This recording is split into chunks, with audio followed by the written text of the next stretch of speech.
Alison asks, in an ideal pipeline, there would be automated tests that would ordinarily always be passing to give a green light. But the reality is sometimes there are issues outside the team's control, and product owners can deprioritize bugs, so you get stuck with a red light. How do you work with failing tests in this kind of situation, please? Is that a thing you can? Yeah, I've seen many a commit with ignore test in order to get things through a pipeline. So Okay. absolutely, it's a thing. Okay.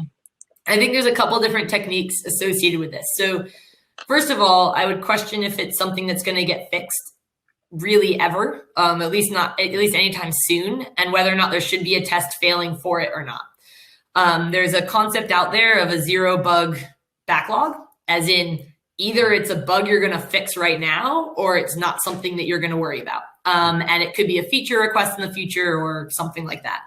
And he's gone.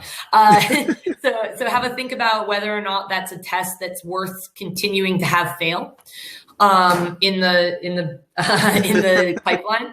I know I shouldn't have let him go.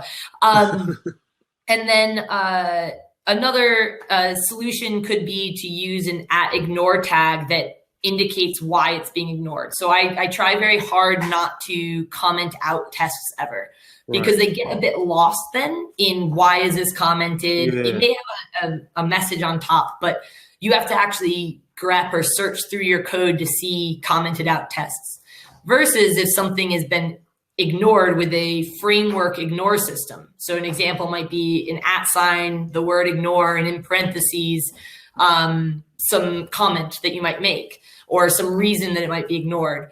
Now this is going to be visible in your CI pipeline, and you can put in there, who has accepted the risk of the failing test, or what story is going to come along and fix it, or something else, which allows you to keep track of how many are being ignored. But yeah, go back and figure out the value of it before you start doing any of these technical solutions, because the test just might not be valuable in the end.